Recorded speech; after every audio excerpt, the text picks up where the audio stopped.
ተናስተን ተከብራችሁ የሬዲዮ ቤተሰቦችና አድማጮች ዕለቱን ዜናዎች እናሰማችኋለን። ዜናው እናሰማችሁን ያው ተመስፋና ታምሩግራን ባለንበት ሰዓት አቆጣጠር የዛሬ ሐምሌ 12 ቀን 2018 ዓ.ም ዜናዎችን ከማሰማታችን በፊት አርዕስተ ዜናውን እናስቀድማለን። ደጋዳሞቱ ወታደራዊ ተጋድሎና ያገዛዙ ጄኔራሎች ውሸት ፍርሃት የገባውን ባጠባቂ ሐሰተኛ መረጃውና ምርኮኛው ጄኔራል የተጋለጠው ምክክር የህወሓት መሪዎችና የመቀሌው ስብሰባ ኢኮኖሚስቶች ማስጠንቀቂያ የሚሉና ሌሎችም ወቅታዊ ዜናዎች ያሉን ዝርዝሩን ነው። ቴዎድሮስ በአራት ጄኔራሎችና በበርካታ ኮሎኔሎችና ሻለቆች በተለያዩ አቅጣጫዎች ደጋዳሞትን እንቆጣጠራለን በሚል የተከፈተውን ጥቃት በመመከት በጥላት ላይ እየወሰደ ባለው እርምጃ ከፍተኛ ድል እየተቀዳጀ ነው። የአገዛዙ ጄኔራሎች ያሰራጩት ሐሰተኛ የምርኮ መረጃ ተጋልጧል። ከ3 ዓመት በፊት በ2015 መስከረም ወር ላይ ተማረኩ ያሏቸውን የኦነግ ሸኔ ታጣቂዎች ፋኖን ማረክን ብለው ያሰራጩት መረጃ ራሳቸውን አጋልጧል። የአማራ ፋኖ ብሔራዊ ንቅናቄ ቴዎድሮስ ያለፉት 6 ተከታታይ ቀናት በተለያዩ አቅጣጫዎች ሰፊ ኃይል ከባድ መሳሪያ በማሰለፍ በድሮንና ጀት ጭምር የታገዘ ውጊያ የከፈተው ያገዛዙ ስልጣን አስጠባቂ ጦርን በተለያዩ አቅጣጫዎች እንዳመጣጡ እየመከተ ጠላት ያላሰበውን ሰብአዊና ቁሳዊ ኪሳራ እያስተናገደ ሲሆን ዛሬ ማምሻውን ከደንበጫ ገሊላ ወደ ዋዳን ጮቄ ለመውጣት ሲንቀሳቀስ በነበረው ያገዛዙ ስልጣን አስጠባቂ ስፔሻል የተባለ ፎርስ ጋር ከምሽቱ 12 ሰዓት ጀምሮ በተወሰደ የተጠና እርምጃ ሙሉ ለሙሉ መደምሰሱን በዚህ ግንባር የተደመሰሰው ሰራዊትን ምርኮ ፋኖ ቆጠራ መጀመሩ ታውቋል። ብሬና ክላሽ በስፋት በተማረከበት በዚሁ ግንባር የክብር ተመስገን ሻለቃ ድል መቀዳጀቱ ተገልጿል። ፋኖ ከጠላት ጋር ፊት ለፊት የጨበጣ ውጊያ ሲያደርግበት የነበረ መረጃ እየወጣ መሆኑን አገዛዙ በአራት ጄኔራሎች በርካታ ኮሎኔሎችና ሻለቆች እየመራ ያለው ውጊያ እየከሸፈ መምጣቱን ተከትሎ መስከረም 2015 ዓ.ም አዲስ አበባ ባለበት አካባቢ የማረካቸውን የኦነግ ሸኔ ታጣቂዎችን ፋኖን ማረኩ ብሎ ሌተናል ጄኔራል መሐመድ ተሰማ የቀድሞ ምርኮኛና የአገዛዙ ምስራቅ እዝ አዛዥ የሚመራውን ውጊያ ተከትሎ መረጃ እስከ ማሰራጨት የደረሱ ቢሆንም ብዙ ሳይቆይ ተጋልጧል።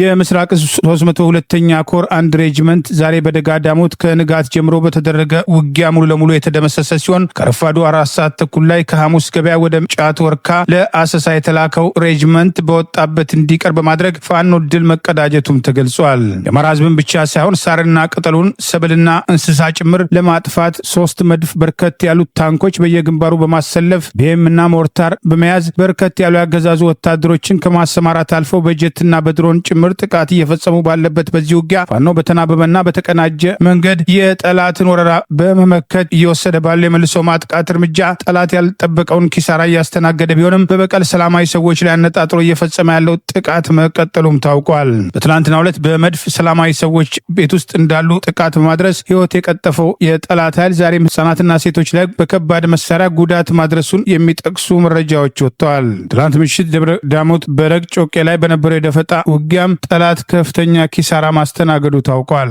4 ጄኔራሎችና 7 ኮሎኔሎች የሁለት እዝ ውህድ ሰራዊት እና ሜካናይዝድ ጦር አየር ኃይል ጭምር በተሰለፈበት ህዝብ ላይ በዘመተው በዚህ ውጊያ ፋኖና አባት አርበኞች በተናበበና በተቀናጀ መንገድ የህዝቡን ህልውና ለማስከበር ስልጣን አስጠባቂና ወራሪውን ጦር በመመከት በየግንባሩ ድል እየተቀዳጁ መሆኑ ታውቋል። የጠላት ኃይል የፈሪዱላ በውር ድንብር ከባድ መሳሪያ በመተኮስ ሰብሉንም ዛፉንም መሬቱንም ለማቃጠል ነዋሪዎችን ኃይልና እንስሳት ላይ አነጣጥሮ ጥቃት እየሰነዘረ ሲሆን የሌላ አገር መንግስት በአንድ ደካማ አገር ላይ የሚፈጽመው ወረራ የመንግስት ስልጣን የያዘ ኃይል በህዝብ ሀብት የተገዛ መሳሪያና በህዝብ ሀብት የሰለጠኑ ወታደሮችን በዚህ ደረጃ ህዝብ ላይ በማዝመት ወራሪው ጣሊያን የፈጸመውን ጭፍጨፋ በጠቅላይ ሚኒስትር አብይ አህመድ የሚመራው አገዛዝ በግልጽ እየፈጸመ መሆኑን ይህንን ለመመከትና የህዝቡን ህልውና ለማስከበር ፋኖ እያደረገ ያለው ተጋድሎ በተለይም በቀጠናው ዋና ወታደራዊ መሪ ሻለቃ ዝናቡ ልንገረው አብሮት በአመራርነት የተሰለፉ የፋኖ ወታደራዊ አዛዦች ከአገዛዙ ጄኔራሎችና በአየርም በምድርም ከተሰለፈው ኃይል በላይ በጠላት ላይ ወታደራዊ ብልጫ እያስመዘገቡ ጠላት ያላሰበውን ኪሳራ እያስተናገደ ሲሆን የቀድሞ ምርኮኛና የምስራቅ እዝ አዛዥ ሌተናል ጄኔራል መሐመድ ተሰማ በቀጥታ ከ2 ጄኔራሎች ጋር ሆኖ በሚመራው በዚህ ውጊያ ያልሰለጠኑ ታዳጊዎችን ጭምር ከየመንደሩ እያፈሱ ምሽግ ላይ እየወሰዱ የጥይት ማብረጃ ለማድረግ እየሞከሩ ያለበትን ተጨማሪ የጦር ወንጀል እየሰሩ መሆኑን ከአካባቢው የሚወጣው መረጃ ጠቅሷል። የወታደራዊ እንቅስቃሴ ከዚህ ቀደም በደጋዳሞት ግንባር በጠላት ላይ የደረሰውን ወታደራዊ ሽንፈት የሚያስታውስና አገዛዙ በጠመንጃ ኃይል ህዝብ ማንበርከክ እንደማይችል በግልጽ እያሳየ መምጣቱም ተገልጿል። የመረጃ ነጻነት አዋጅን የሚያስፈጽመው የኢትዮጵያ ህዝብ እንባ ጠባቂ ተቋም ፓርላማ ገብተው እንዳይዘግቡ የተከለከሉ የሚዲያ ተቋማትን በሚመለከትም ተጠሪነቱ ለፓርላማው በመሆኑ ፓርላማውን የመቆጣጠር ስልጣን የለኝም አለ። የኢትዮጵያ ህዝብ እንባ ጠባቂ ተቋም የመረጃ ነጻነት አዋጅ ቁጥር 1427 ህዝባር 2018ን በሚመለከት ባለፈው አርብ ሐምሌ 10 2018 ዓ.ም ጋዜጣዊ መግለጫ የተሰጠ ሲሆን የእንባ ጠባቂው ዋና ኃላፊ ወይዘሮ ስመኝ ውቤ በመግለጫው በጽሁፍ ባነበቡት ወቅት አዋጁ በፓርላማ የጸደቀበትን ዕለትም ጨምሮ የግል መገናኛ ብዙሃን በፓርላማ ተገኝተው እንዳይዘግቡ መከልከሉን አስመልክቶ እንባ ጠባቂው ተቋም ምን እየሰራ እንደሆነም ጥያቄ ቀርቦላቸው ነበር። ለጥያቄው ምላሽ የሰጡትም የእንባ ጠባቂዋ ባለስልጣን ወይዘሮ ስመኝ የአዋጁን መጽደቅና የተቋሙ ለፓርላማ ያቀረበውን የ11 ወራት ሪፖርት በርካታ ሚዲያዎችም ሲዘግቡ መመልከታቸውን ገልጸው ይሁን እንጂ ተጠሪነታቸው ለፓርላማ ስለሆነ ፓርላማውን ወደ ላይ መቆጣጠር ስልጣን የለንም ብለዋል። ክፍተቱ የት ጋር እንደሆነ እርግጠኛ አይደለንም ያሉትም ኃላፊዋ ችግር ካለም ምላሽ የሚሰጠው ፓርላማው እንጂ እንባ ጠባቂው ተቋም ምላሽ የመስጠት መብት የለውም ሲሉም ገልጸዋል። የተሻሻለውን የመረጃ ነጻነት አዋጅ ለማስፈጸም እንባ ጠባቂው ሙሉ ስልጣን የተሰጠ ሲሆን መረጃ በማይሰጡ ኃላፊዎች ላይ አስተዳደራዊ እርምጃ የመውሰድና ስልታዊ ምርመራ የማድረግ መብትም እንዳለውም ተደንግጓል። ለ17 ዓመታትም ስራ ላይ የነበረው የመገናኛ ብዙሃን የመረጃ ነጻነት አዋጅ ቁጥር 590/2000 በርካታ ችግሮች የነበሩበት ያሉት ወይዘሮ ስመኝ ድንጋጌዎቹን የማስፈጸምና የመቆጣጠር ኃላፊነትም ለእንባ ጠባቂ ተሰጥቶት የነበረ ቢሆንም የሰጠው ኃላፊነት ግን የተሟላ ባለመሆኑ ለመረጃ ነጻነትም ተፈጻሚነትም እንቅፋት መሆኑን በተለያዩ ጥናቶችም መመልከታቸውን አብራርተዋል። የቀደመው አዋጅ ሁለት የተለያዩ መሰረታዊ ነጻነቶችን የሚመሩበትን ድንጋጌዎችን በአንድ አጣምሮ በመያዙ በተለይ የመረጃ ነጻነት ድንጋጌዎች በተሟላ አስተዳደር ስርዓት ያፈጻጸም ግልጽነትም እንዳይቀር ማድረጉንም ገልጸዋል። የህዝብ ተወካዮች ምክር ቤት የማሻሻያ ረቂቅ አዋጅን ለዝርዝር እይታም ለዲሞክራሲ ጉዳዮች ቋሚ ኮሚቴ ከመራ በኋላ ለ2 ወራት ውይይትም ሲደረግበት ከቆየ በኋላ ምክር ቤቱም ሰኔ 17 2018 ዓ.ም ማጽደቁ አይዘነጋም። የአገዛዙ ስልጣን አስጠባቂ ጦር የምስራቅ እዝ አዛዥ የቀድሞ ምርኮኛ ሌተናል ጀነራል መሐመድ ተሰማ ጮቄ ተራራን ተቆጣጥረናል በማለት ያሰራጨው ሐሰተኛ መረጃ በማህበራዊ ሚዲያ ከተጋለጠ በኋላ መከላከያ ከማህበራዊ ገጹ ላይ ፎቶግራፉን አነሳ። በአማራ ህዝብ ላይ ጦርነት የከፈተው አገዛዝ ኢትዮጵያ ከሶማሌ ጋር ያላትን ድንበር ይጠብቃል የተባለውን የምስራቅ እዝ ካለፉት 3 ዓመታት በላይ የጎጃም ኮማንድ ፖስት በሚል በማዋቀር በቀድሞ ምርኮኛና የዚሁ የምስራቅ እዝ አዛዥ ሌተናል ጀነራል መሐመድ ተሰማ የሚመራ ባለፉት 6 ቀናት ደጋዳሞትን ለመቆጣጠር እየተደረገ ያለውን ውጊያ ተከትሎ ጀነራሎቹን ጨምሮ 6 ጀነራሎች በቀጥታ በውጊያው መሪነትና አዋጊነት የተሳተፉበት በርካታ ኮሎኔሎችና ሻለቆች፣ በርካታ ስልጣን አስጠባቂ ጦር መድፎች፣ ታንኮች፣ ቢኤሞችና ከአየር ኃይል ጀትና ድሮን ጭምር ያሰለፉበትን ውጊያ ተከትሎ ከፋኖ እየደረሰበት ያለውን ሽንፈት ለማካካስ ጮቄ ተራራን ተቆጣጥረናል የሚል ሐሰተኛ መረጃ በፎቶግራፍ መከላከያ በተባለው ማህበራዊ ገጽ ላይ ያሰራጨ ቢሆንም ከሰዓታት በኋላ ፎቶግራፉ በአርቲፊሻል ኢንተለጀንስ ወይም በኤአይ የተቀናበረ መሆኑ መጋለጡን ተከትሎ ፎቶውን በማንሳት የአገዛዙ ስልጣን አስጠባቂ ጦር እየደረሰበት ያለውን ሽንፈት በሐሰተኛ መረጃ ድል ለማካካስ ያደረገው መፍጨርጨር እንዳልተሳካ ተገልጿል። አንድ ሀገር ከሌላ ሀገር ጋር የሚያደርገውን ውጊያ ያለ ይመስል በህዝብ ሀብት የተዋቀረ መከላከያ በዚህ ደረጃ ታጥቆ ህዝብ ላይ መዝመቱ ጦርነቱ እስከ ጎንደር ድረስ ይሰማ እንደነበርና የምርኮኛው ሌተናል ጀነራል መሐመድ ተሰማና የሌሎችም ጀነራሎች ማዕረግ ተነጥቆ ለነ ሻለቃ ዝናቡ ልንገረው የአማራ ፋኖ ብሔራዊ ንቅናቄ ምክትል ወታደራዊ አዛዦች አንዱና የቴዎድሮስ ዕዝ ዋና ወታደራዊ አዛዥ በቀጥታ ጦርነቱን በመምራት ጠላት ያሰበው እንዳይሳካ ብቻ ሳይሆን በወጣበት እንዲቀር እያደረጉ መሆናቸው ለሁሉም አማራ ለሁሉም ታጋዮች ኩራት መሆኑን ፋኖ አላዛር ዳግማዊ ቴዎድሮስ ከጎንደር አማራ ፋኖ አርበኞች መካከል በማህበራዊ ገጽ አድናቆቱን በመግለጽ ህዝብ እየጨፈጨፈ በጦር ወንጀል ላይ እየደረበ የሚገኘው የቀድሞ ምርኮኛ ሌተናል ጀነራል መሐመድ ተሰማን ወቅሷል። የሰጠው አስተያየት በማህበራዊ ገጽ ሰፊ ትኩረት አግኝቷል። ሙሐመድ ተሰማ ወደል መሃይሙ ደደቡ ሙሐመድ ተሰማ ወደል መሃይሙ ደደቡ ለአንተ አይገባህም ማረግህን አውልቀህ ስጠው ለዝናቡ። ሻለቃ ዝናቡ ወገን ኮርቶብሃል። ሻለቃ ዝናቡ ጠላት አድንቆሃል። አይደለም ኮሎኔል አይደለም ጄኔራል ማርሻሉም ያንስሃል። አይደለም ኮሎኔል አይደለም ጄኔራል ማርሻሉም ያንስሃል። ኮርተናል፣ እኛ ኮርተናል፣ በጀግኖቻችን ኮርተናል። እንኳንም አማራ ሆንኩ፣ እንኳንም ከዚህ ጀግና ህዝብ መፈጠሬ ከምንም በላይ ያኮራኛል። ከዚህ ደግነትና ጀግንነትን አንድ አድርጎ ከሚንቀሳቀስ ማህበረሰብ ከዚህ ኢትዮጵያዊ አማራ መፈጠሬ ያኮራኛል። የሚጠሉትን የሚወድ የሚሰድቡትን የሚመክር የሚጣሉትን የሚገጥሙትን የሚያሸንፍ ፈሪሃ እግዚአብሔር ያለው ድንቅ ፍጡር አማራ። እኮራለሁ፣ በአማራነቴ በፋኖነቴ እኮራለሁ። ኮርቻለሁ። እንኳንም እዚህ ጀግና ህዝብ ተወለድኩ፣ እንኳንም ከዚህ ጀግና ደግ ህዝብ ተወለድኩ። ደጋዳሞት ላይ የተደረገው ተጋድሎ ለካ ወደው አይደለም ጠላቶቻችን ገና ሳንታጠቅ ሲፈሩን የነበረ። አማራን ሳይታጠቅ የሚፈሩት ለካ ከተነሳ በባዶ እጁ ተነስቶ እንደሚማርክ እንደሚታጠቅ ስለሚያውቁት ነው። ዓለም መሳሪያን ታጥቆታል። እንደ አማራ ግን አይተኩስበትም። እንደ አማራ ፋኖ አይተኩስበትም። እንደ አማራ ጀግኖች አይተኩስበትም። ዓለም የታጠቀውን መሳሪያ ሁሉ በአማራነት የኮረውበት ቀን ቢኖር ትናንት በደጋዳሞት ለተከታታይ 3 ቀናት በተደረገው አውደ ውጊያዎች አንድ እዝ በ4 ጄኔራል በ10 ምናምን ኮሎኔል የተመራውን ጦር አንድ ኮር የማይሞላ ያውም በሻለቃ የሚመራ አንድ ሻለቃ የሚመራው የቴዎድሮስ እዝ ጀግኖቻችን የሰሩት ታሪክ ከምንም በላይ አኩርቶናል። ደጋዳሞት የሚተኮሰው መድፍ፣ ታንክ፣ ቢኤም፣ አየርና ድሮን እስከ ጎንደር ድረስ ይሰማ ነበር። ምድርና ሰማይ ይደበላለቃል የሚባለው ውሸት ነው። ምድርና ሰማይ የሚደበላለቅ ቢሆን የደጋዳሞት ምድርና ሰማይ ይደበላለቅ ነበር። በዚህ ከባድ ውጊያ፣ በዚህ እልህ አስጨራሽ ውጊያ ፋኖ በዲሽቃና በብሬን በስናይፐር ብቻ ታንክና መድፍ ከያዘ፣ አየርና ድሮን ከያዘ፣ ቢኤም ከታጠቀ መንግስት ከሆነ ኃይል ጋር ሽፍታ ነው የሚባል ኃይል በዚህ ልክ ጠላቱን አንቀጥቅጦ አንገት አስደፍቶ አፈር ደሜ አብልቶ ማየት ለአማራ ሕዝብ ትልቅ ኩራት ነው። በሸዋ ጠቅላይ ግዛት መንዝ አውራጃ በብልጽግና ስልጣን አስጠባቂ ጦር ላይ ድንገተኛ ጥቃት በመሰንዘር ድል መቀዳጀቱን አስቻለው ደሴ ክፍለ ጦር አስታወቀ።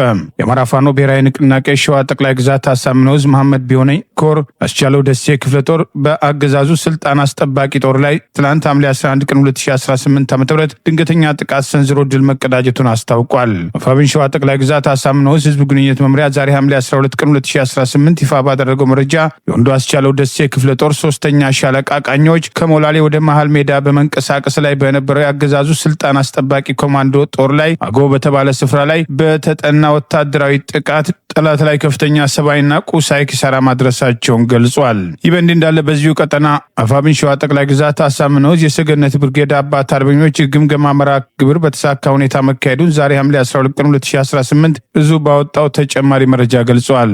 በተጉለትና ቡልጋ አውራጃ በተጉለት ቀጠና ሳሲት ክላስተር የሚገኘው የሰገነት ብርጌድ አባት አርበኞች ዓመታዊ የሥራ አፈጻጸም ግምገማ መድረክ ማካሄዳቸው መድረኩ የመሩት የዕዝ የፖለቲካ አመራሮች አርበኛ መስፍን ተስፋዬና አርበኛ ግዛው ሳህለ ሲሆኑ ተጉለት ያለው የታሪክ እርሾ በእኛ ትውልድ አጠናክሮ በመቀጠል የአባቶችን አርበኝነት ቃል ኪዳን በመፈጸም ትውልዳዊ ኃላፊነቱን በመወጣት የአማራ ህልውና ለማረጋገጥ ታሪካዊ ሚና እየተወጣ ይገኛል በማለት መናገራቸውን መድረኩ የተሳካ እንደነበር ይኸው መረጃ ጠቅሷል። ይህ በእንዲህ እንዳለ የአማራ ፋኖ ብሔራዊ ንቅናቄ ጎንደር ጠቅላይ ግዛት በላይ ዕዝ ጉና ክፍለ ጦር ሀገረ ቢዘን ብርጌድ በወቅታዊ ጉዳዮች የተሳካ ውይይት ማድረጉን ዛሬ ሐምሌ 12 ቀን 2018 ሜጀር ጀነራል ውባንታ ባተ አንደኛ ኮር ህዝብ ግንኙነት መምሪያ ባወጣው መረጃ ገልጿል።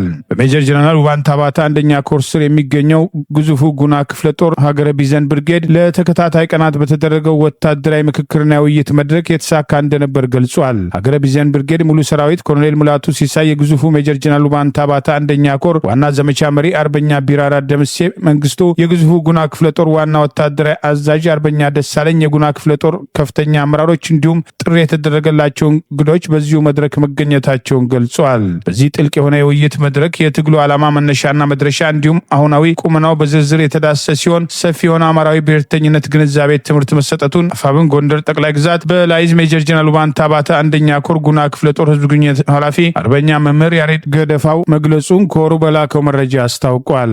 ይህ በእንዲህ እንዳለ ዛሬም ጠላትን ስቦ ማስከዳቱ ተጠናክሮ መቀጠሉን የአማራ ፋኖ ብሔራዊ ንቅናቄ አፋብን ወሎ ቤት አማራ ምኒልክ 303ኛ ግዙፉ አሳምነው ኮር አስታወቀ። በኮሩ 2 የአገዛዙ ስልጣን አስጠባቂ ሰራዊት ከነሙሉ ትጥቃቸው 19ኛ ተፈራ ማሞ ክፍለ ጦርን መቀላቀላቸውን መነሻቸውን ከዋግምራ ዞን ጋዚቢላ ወረዳ 09 ላልኪው ቀበሌ ከተከማቸው ስልጣን አስጠባቂ ጦር 204ኛ ኮር በኮሎኔል አባቡ ከምትመራው 38ኛ ክፍለ ጦር 6ኛ ሬጂመንት በመነሳት ፋኖን ከነትጥቃቸው መቀላቀላቸውን አስታውቋል። ፋኖን የተቀላቀሉት የአገዛዙ ሰራዊት አመራሮች ደሳለኝ ክንዱ የሬጂመንት የሰው ኃይል እንዲሁም ብሩክ አባይ የሬጂመንቷ ፋይናንስ መምሪያ ኃላፊ መሆናቸውንም ይኸው መረጃ ጠቅሷል። አመራሮቹ ወደ ፋኖ ሲቀላቀሉ 2 ጥቁር ክላሽ፣ 480 የክላሽ ተተኳሽ፣ 4 የፏን የእጅ ቦምብና 2 የደረት ትጥቅ በመያዝ ፋኖን መቀላቀላቸውን የአገዛዙ የሰራዊት አመራሮችም ወደ ፋኖ ሲቀላቀሉ በክፍለ ጦሩ ከፍተኛ አመራሮች አመራሮች ደማቅ አቀባበል የተደረገላቸው ሲሆን በተደረገላቸው አቀባበልና እንክብካቤ መደሰታቸውን ተናግረው የአገዛዙ ስልጣን አስጠባቂ ጦር እርስ በርስ የማይተማመን እየተፍረከረከ ያለ መሆኑን ማስታወቃቸውን ይኸው መረጃ ጠቁመዋል። የህወሓት መሪ የግዳጅ ወታደራዊ ምልመላው ዓለም አቀፍ መርሆችን መሰረት ያደረገ መሆኑና የጠቅላይ ሚኒስትር አብይ አህመድ አገዛዝ ለሰላም በፍጹም አልተዘጋጀም በማለት ብሔራዊ ክብራችንና ሉዓላዊነታችን ለመመለስ ወደ ተጨባጭ ትግል መግባት አለብን ማለታቸው ተዘግበዋል። በአገዛዙ ምርጫ ቦርድ ህገወጥ የተባለውና የፕሪቶሪያ ስምምነትን በማፍረስ የፌዴራል አስተዳደሩ ጋር እርስ በርስ የሚካሰሰው የህወሓት ሊቀመንበር ዶክተር ደብረጽዮን ገብረ ሚካኤል በትግራይ የተካሄደ ያለውን ወታደራዊ ምልመላ ዓለም አቀፍ ተሞክሮችን መሰረት ያደረገ መሆኑን በዛሬው ዕለት ከመቀሌ ህዝብ ጋር ውይይት ተደረገ በተባለበት መድረክ መናገራቸው ታውቋል። በዚሁ መድረክ ላይ አብይ አገዛዝ ለሰላም በፍጹም ዝግጁ አይደለም፣ ስለዚህ ብሔራዊ ክብራችንና ሉዓላዊነታችን ለመመለስ እንዲሁም የተፈናቀሉ ወገኖችን መልሶ ለማቋቋም ትግላችን ወደ ተጨባጭና ውጤታማ ደረጃ ማሸጋገር ይገባል በማለት የፌዴራል ያሉት በጠቅላይ ሚኒስትሩ የሚመራው አገዛዝ የፕሪቶሪያ ስምምነትን በመጣስ ትግራይን ዳግም ከበባ ውስጥ በማስገባት ለጦርነት እየተዘጋጀ ነው ሲሉ ተናግረዋል። የትግራይ ህዝብ መሰረታዊ ጥያቄዎችን ለመመለስ እንደ ህዝብ የጋራ ቁርጠኝነት ያስፈልጋል ያሉት የህወሓቱ ሊቀመንበር ዶክተር ደብረጽዮን ለ17 ዓመት ከደርግ ያደረጉትን የትጥቅ ትግልና ተገኘ ያሉትን ድል ጭምር በዚሁ መድረክ በመጥቀስ ይህንን መቀበል ያልቻሉ ኃይሎች ጊዜና አጋጣሚውን በመጠበቅ የትግራይን ህዝብ ከምድረ ገጽ ለማጥፋት በህዝባችን ላይ ጄኖሳይድ ፈጽሟል ያሉት በጠቅላይ ሚኒስትሩ የሚመራው አገዛዝ የትግራይ ህዝብ አንድነቱን በመጠበቅ ለህልውናው በከፊል መስዋዕትነት ጭቆናና ህልውናን ለማጥፋት ለመጣው ኃይል የማይቀበል መሆኑን በዓለም አደባባይ አስመስክሮ የፕሪቶሪያው ስምምነት መምጣቱን ማስታወሳቸው ተገልጿል። የፕሪቶሪያው ስምምነት ሲፈረም የትግራይ ሉዓላዊነት ለማረጋገጥ ተፈናቃዮችን ለመመለስና ልማትን ለማረጋገጥ ከፍተኛ ተስፋ አድርገን ነበር ያሉት የህወሓቱ ሊቀመንበር ጄኖሳይዳዊ ያሉት አገዛዝ በታቀደ ሁኔታ ትግራይን ዳግም ወደ ከበባና ክልከላ በማስገባት ለዳግም ጄኖሳይድ እየተዘጋጀ ይገኛል ሲሉ ገልጸዋል። እንደ ትግራይ ለሰላም ስንል ከፍተኛ መስዋዕትነት ከፍለናል ያሉት ዶክተር ደብረጽዮን ይሁን እኛ ብቻ ሰላም ስለፈለግን ሊሳካልን አልቻለም፣ አንድነታችን አጠናክረን የትግራይ መሰረታዊ ጥያቄዎች ማረጋገጥ ብቸኛ መፍትሄ ሆኖ ተገኝቷል ሲሉ በህወሓት ቁጥጥር ስር ያሉ የክልሉ መገናኛ ብዙሃን ዘግበዋል።